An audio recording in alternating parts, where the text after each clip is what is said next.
only the council members can vote for speaker. It's 51 city council members, so whoever gets 26 votes wins. And what has happened traditionally, the Democratic Party bosses get together and they have control over all of the city council members in their borough.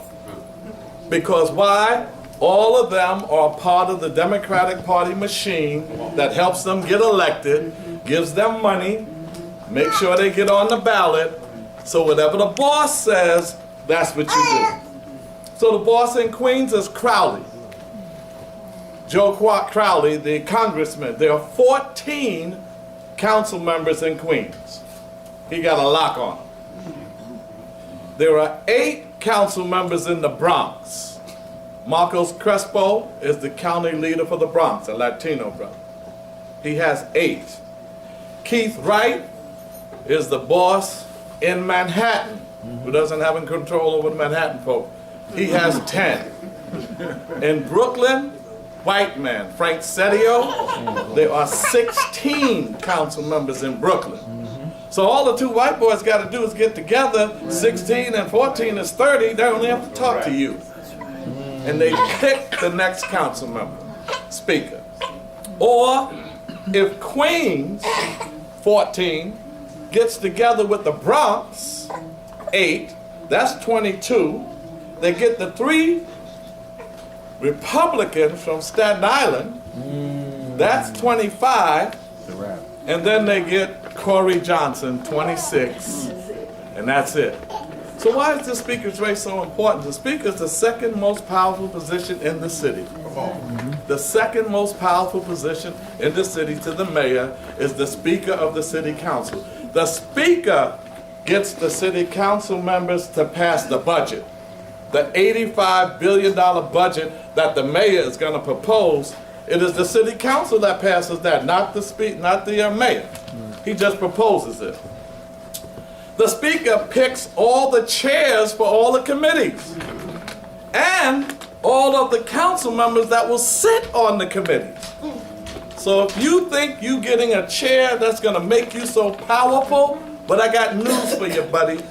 Because if you are a chair of land use, which is a powerful committee, and finance, which is a powerful committee, the speaker picks all the members of that committee. So if you don't vote the speaker's way, the chair, she will get the committee members, or he will get the committee members to vote against you. The speaker controls all of that. We had the Fresh Democracy Council when I first came in. We made some rule changes because the speaker used to tell you how much capital money you're going to get for your district and how much programmatic money you're going to get for programs in your district and how much money you're going to get for your staff. How many of you would go against a speaker that powerful? If you was in that, you would say, hey, Charles, thanks for getting me elected, but I got to get something for my community. I got to get something for my people. And they start cutting deals. So this time around, we said, you know, when the city council started, it was all white people had the city council president seats. Then they turned it to a speaker position. You remember Peter Valone? He was the city council speaker, powerful from Queens, white man. Y'all remember Gifford Miller? He was another city council speaker, white man. And by the way, he was a less qualified white man. That's when I first came in 2002. I said, you know, what about Al Van? Al Van just came out of the state assembly, you know, had the credentials. Now a city council member. What about Bill Perkins? He was in there. You go with Gifford Miller? No, nobody even heard of him. That's right. If you had the credentials of Gifford Miller, they'd kick you out of the city council. They were far more qualified, but the bosses said no. A white man from Manhattan. So we didn't get it. The next time around, here comes Christine Quinn. A white woman from Manhattan. I said to the council members then, I said, come on, y'all. It is 27 of us. 27 when I was in there. 14 blacks, 11 Latinos, and 2 Asians. I said, come on, y'all. Later for the bosses. Free yourself.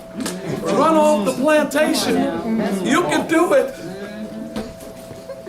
I couldn't get them to run. I said, one of you run. Tish James, you run. I don't want to. They might punish me if I don't win. Leroy Comrie, why don't you run? No, I ain't getting punished. None of them wanted to run. So you know what I did? I said, later for this, I'm running. Some of you were in the balcony. When I made my speech, I said, I'm running. Because what they do, even when they put their hat in the ring, or their scarf in the ring, what they do is they do it so they can negotiate for a chair. Exactly. Not to be speaker, to negotiate for a chair. So I ran. I almost won. It was a close race, 48-1. I came close, but I went all the way. All the way. I didn't be afraid I might not get a chair. I might get punished. They told me, Charles, if you go all the way, you're going to get punished. Bring it. Bring it. My dignity, my self-respect, my pride is more than your little chair. So I ran. I got the 1 vote. I think it should have been a weighted vote. That should have counted for 50, and I would have had it. But after that, I said, come on, y'all. We need to get it next time. You have a black and Latino caucus. If they would unite, they got the 26.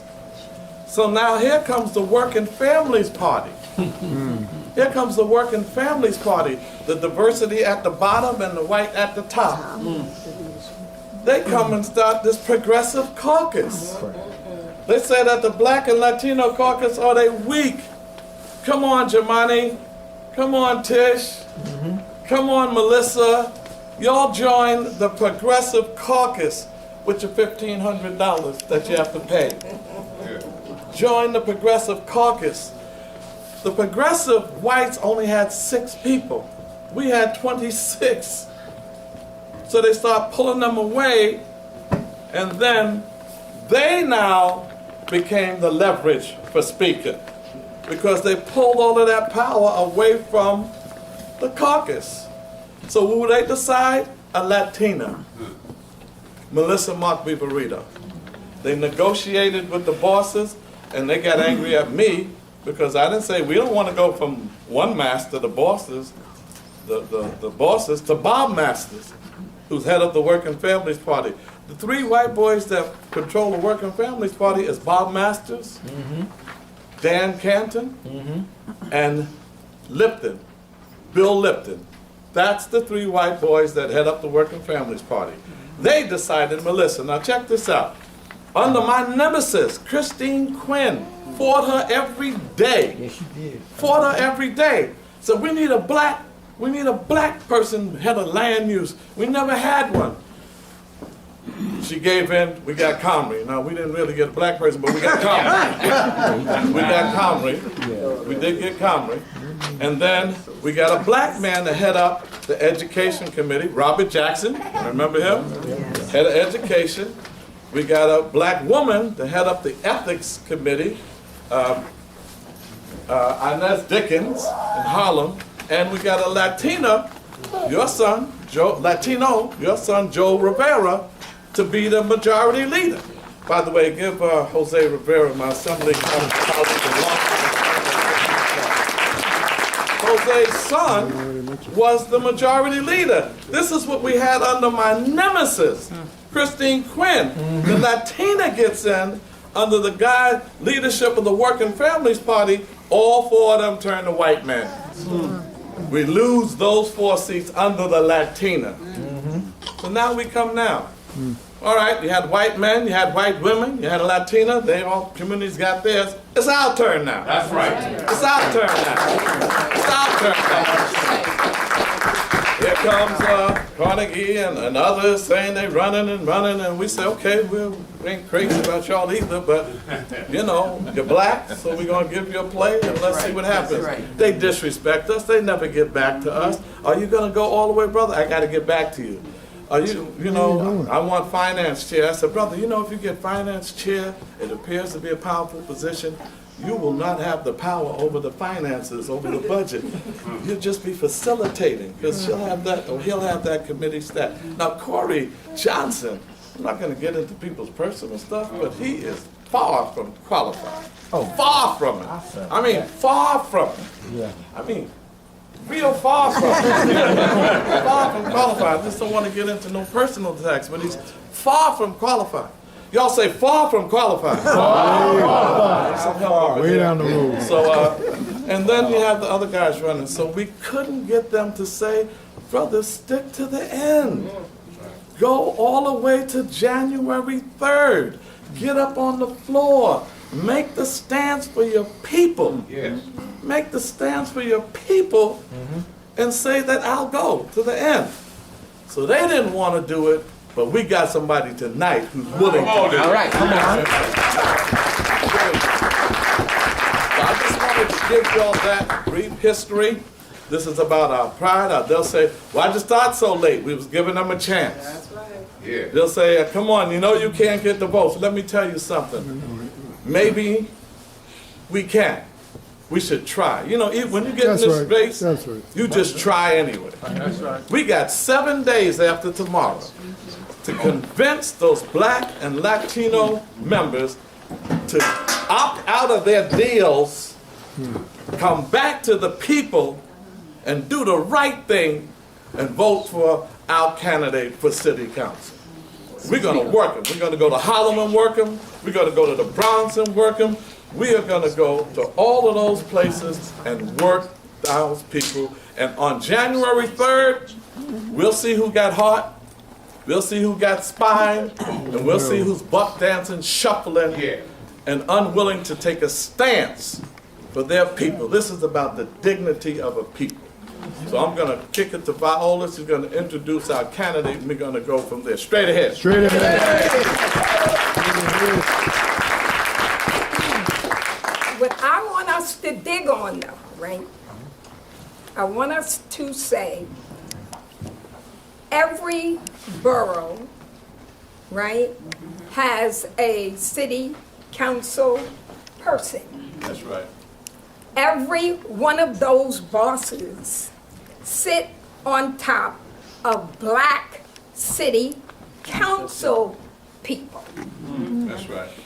So that if we want to rock the machine, all right now, it's got to be at that level. That's right. We have got to go back to our particular boroughs. Like, we called up Donnie Miller in Queens and said, Crowley didn't vote for you because he ain't in your district. We did. That's right. And I know you owe your life's blood to him, but 2018 is coming. And I want us to like, get to that, because just listen to me. The Democratic Party gave us Donald Trump. That's right. Come on. Y'all hear what I'm trying to say? Yes. They gave us Trump. Why? Because they said Hillary Clinton is it. This person is it. It's Hillary Clinton, Hillary. Hillary is it. Hillary is it. Black folks going for it. Everybody's going for it. Doesn't matter. Hillary Clinton is it. But the people on the ground, right, and we could call them all kind of names, but their position is, we don't like this woman. We do not like her. They're no husband. She raped Haiti, her and her husband, right? She killed Gaddafi, right? Talk about it. That she was the hawk in the Democratic Party, right? She was the hawk. She united with taking our jobs away, doing this and doing all the rest of it. So those people on the ground, yeah, they were white, uneducated if you want, blah, blah, blah, blah, blah, but they knew she wasn't in their interest. So they got together, the Democratic Party, as arrogant, right? And disrespectful as they are, played right past it. That's why I'm saying we got Trump. That's why we got Trump. But we can't allow the Democratic Party, and be clear, y'all, be clear. We may not win this one. And hear me, I'm saying may not. But what's the other side of that? We dialecticians. That's right. All right? But it's gotta be, as my son Robert used to say, shuffle your kidneys up here. Shuffle your kidneys up here. And we should engage. You know what I mean? We should engage. We should know our city council persons, right? Because every one of them come from a 98.99% black councilmanic district. That's right. Every one of them. Crowley don't come from it. I don't know where Crespo comes from. Cesspool. Right? But if it's Latino, then it's 99% Latino, because white people don't run except in their own communities and do that. So I want us to be clear. When we leave here, that we are clear that the boss is not going to, at least to us, tell us who is going to lead the city council. Y'all with that? Yeah. All right. So that wherever you're from, get your council person's name. And listen, they're going to say, you got the votes, right? And all you have to say is, oh, they voted already? I thought the voting was January the 3rd. How Bill de Blasio was on the thing. Yes, congratulations. Congratulating somebody. How you do that? Yeah. Right? They ain't even had a vote. The way in which he did it, white man, he decided. Any of y'all ever hear Johnson? No. I never did. And they say one of his claim to fame is in the AIDS Foundation. Well, I tell you what, I had a colleague that worked in the AIDS Foundation, and the contradiction in there was black men who had AIDS were at the bottom of the barrel. I never heard of Corey Johnson. You understand where I'm coming from? So listen. We are going to be very clear, and we want our candidate on New York 12 or Brooklyn 12 or whatever that is, so that I'll cut to the chase. But we're going to come back. That's right. We're going to come back, and we're going to hit the ground with our council people. And you know where I come from. It's like straight up, brother, you going to vote. See what I mean? Right? Crowley and them dangle stuff. Right? So we got to dangle what we got. Y'all know who I'm talking about, right? Bring them on. Y'all know who I'm talking about, right? Next speaker. Speaker of the City Council.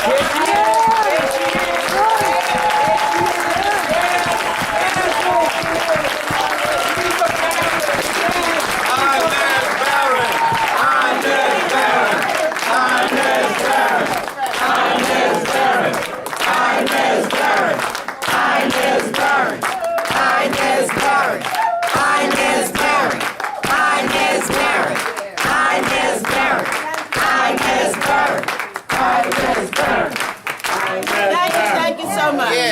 I first have to say that it's so important that we're here at the House of the Lord Church, this historic church. Look on the walls and you see the history of the struggle and the history that this church has been in the leadership of. So we're so pleased that we're here at the House of the Lord Church. You know, someone said it's kind of late. Well, I'm offering myself because no one else was willing to say that they would go all the way. No one else was willing to say that they wouldn't compromise the push for being speaker by accepting a plum chair position of a select committee. No one else was willing to do that. I think that we are deserving of the opportunity to stand on the floor of the chambers and say, there is a black candidate. That's right.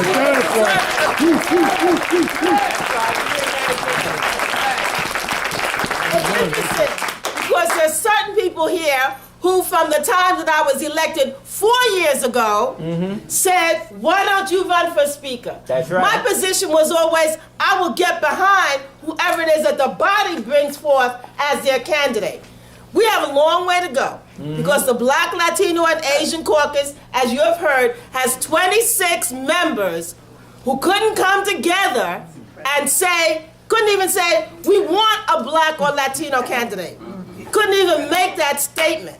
So we need to get the consciousness for these people raised, and where we can't raise this consciousness, we need to get the fire under them and tell them that there are consequences when they don't stand up for our people. Our people are deserving.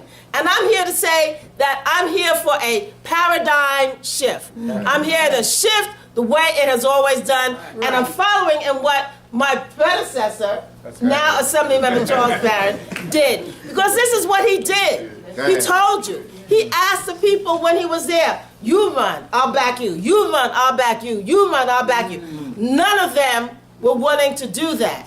So when he offered his name himself, there was not even one who was willing to second his self-nomination. We have a long ways to go. We have a long ways to go. I'm offering myself because our children, my grandsons are here, Solomon and Osai are here, my son and his wife are here. They need to know that we're not in this to jockey for positions and get a chair for ourselves. We're in it to say that we're qualified to be the speaker, and we're going to stand on the floor and make you count our votes. Shirley Chisholm gave us the example of what we should do. She went around the country. She knocked on doors. She presented herself and she said, I'm running for president. She did it, and she set that model back then. Here we are in 2017, almost 2018, and we don't have someone who's willing to say, I want to be speaker. I'm going to present myself. If I get 1 vote, 2, 3, whatever I get, I'm going to be on the record to have that done. If we can't get that, then we have not been able to stand on the legacy of the great people who were here before us, who gave their lives, who sacrificed, who said it doesn't matter if you, quote, punish me, and that's the word, unfortunately, that they use. It doesn't matter that you plan to punish me. I'm going to stand up for our people. I'm going to stand up for our dignity. I'm going to stand up to say that this is the way that we should go. So for those of you who don't know, my background is 37 years with the Board of Education. That's right. Come on. And a part of that time, I was the executive assistant to the superintendent, which meant that I was his liaison to the principals in about 25 schools. So I know how to deal with people who are in other equal positions, who have a responsibility that they have to report to me as that person, or that we coordinate and come together. The speaker has a lot of authority. That's right. We know they talk about the equity gap in terms of income, jobs, employment, all of that. The person who is the speaker has an opportunity to offer initiatives, to design programs, to help correct the shortages that exist. As a black speaker, I can promise you that I will do much to close that equity gap. I will do much to close that equity gap. The equity gap that exists in housing, in healthcare, in education. That's right. And they talk about criminal justice reform. I will make it an issue to talk about our political prisoners. Talk about those persons who have been incarcerated on our behalf for decades, that people have put to the side and have not put on the table. I can do that because I will be the speaker, and I will create that kind of platform that will allow those issues to come forth. My God. I want to be able to say to you, What I'm doing is at your request, at your support, at your insistence, and that I'm willing to go forward to be that servant leader, to serve you, and to lead the city council as your speaker.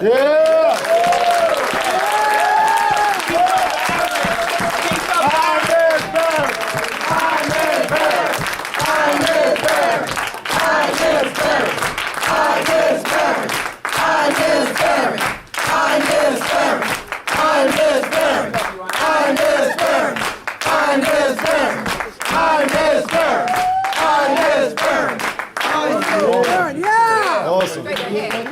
Awesome. Now, what can we Here do we now? go. Hold. What can we do next? Here we go. What do we do? Brother, what do we do next? Where you from? Bedside. Where? Joe Gonzalez. Joe who? Joe Gonzalez. No. Bedside. Who's your council person? I'm so sorry. I'm stuck Carnegie. with Robert Carnegie. Okay. Tomorrow morning at Carnegie's door, you're there. Yeah, he live in Putnam and I don't care where he lives. You're at his door tomorrow morning, knocking on the door, telling him he's going to support, Inez Barry. right? You understand what I'm saying? Yeah. And that, see, minimally, y'all, if it's real, then you got to show. For real now, you know, clapping and, you know, that ain't gonna get it. It's not gonna get it. You heard Inez said that Shirley went through the whole country, right? Well, we can go through these little 5 boroughs, right? And we say to our council people, you are going to support who we want you to because we elected you. Let me tell you all something. You know, I mean, come on. Power concedes nothing without a demand. Say that again. That's right. I mean, nothing.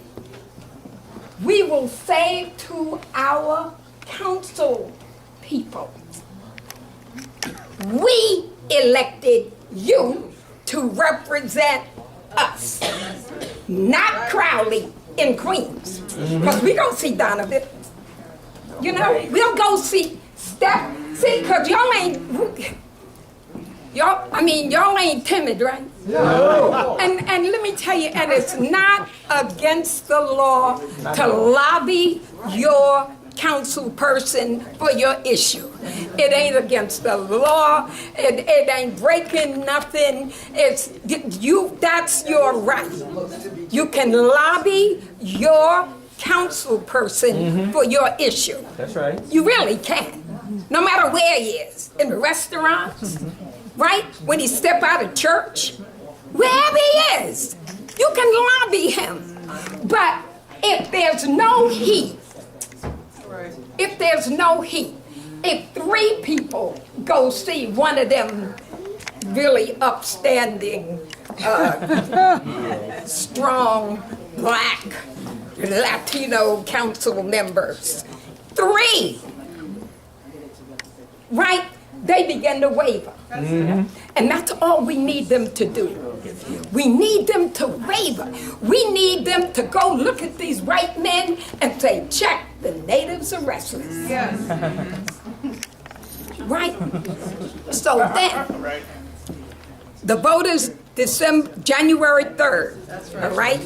2 days later, win, lose, or draw, we're going to be back here. Right. Yeah.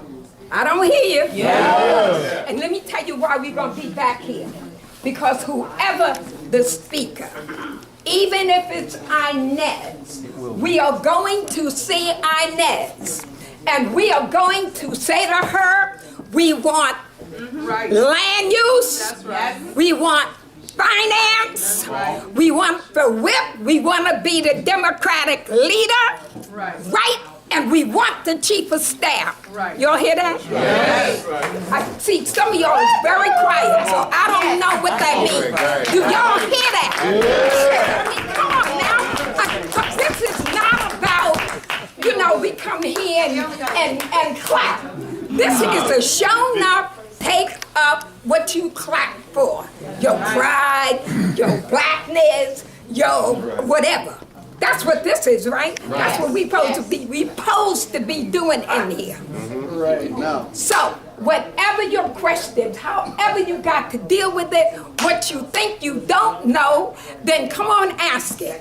And I don't know any of it, but Charles Barron knows all of it. So ask what you don't know, and we know you know it all, brother. I see you everywhere I go. So now, and I know your question. We want to hear some other people, like that sister with her candle. This one. Imani, yes. Huh? So, Imani's from Atlanta.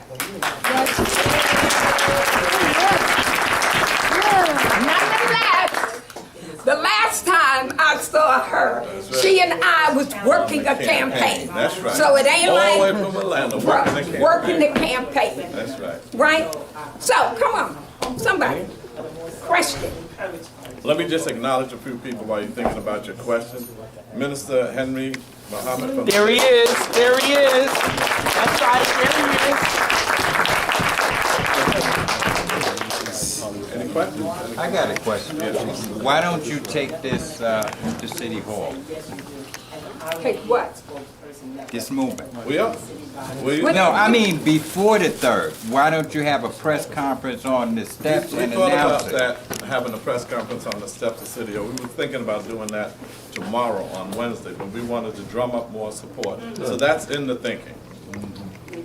And is it also that we each have to be calling people? So the steps of Right. City Hall is to talk to the press, but what we want here is for each one of us to go back, talk and talk and talk and talk and talk to get the ground shaking. Because we don't want to be on the steps of City Hall by ourselves. You know, people say, why don't you go to City Hall? Oh, I can't make it, I gotta go. You know, so we just want to make sure we build a momentum. We were gonna announce that, you know, tonight, that tomorrow morning we'll be on the steps of City Hall, but we want to see where you're coming from. Because we got the idea, and we definitely taking it to City Hall. Sure. To do the work that we have to do over the next few days, are there 2 or 3 talking points that you want all of us to say so that it's to the council people that we're going to be calling, seeing, running into, whatever? Yeah, we can I mean, talk- it just seems to make sense if there are just Right. 2 or 3. One, this is a movement that's gonna go beyond the 3rd. Okay. So we can have our respect and dignity. 2, it's our turn now to be the city council. We haven't given up on the possibility of loosening up all of those deals that were made. So we're gonna put some pressure on for the next 7 days. And 3, we want everybody to be with us because this is a candidate that's going all the way, not cutting any deals, because we have never had a black speaker. It's our turn now, and we'll be there on the 3rd to make that point. Are there other candidates in the race? Because only 2, and if you don't get 26, how does that shake out? No, right now, basically, they say they have all the votes. They say they got 35 votes, and that's the insult. Nobody voted yet. The way they projected it on television, you would have thought the voting took place already. Right. The voting doesn't take place till the 3rd. They claim they got commitments, over 30 some odd people. We don't know anything. We know now that there are nobody has been voted for, and on the voting will take place on the 3rd. We have a candidate that all the women in the city council should support, all the black people in the city council should support, all the Latino people in the city council support, and if there are any white people of goodwill, they should support it too. That's right.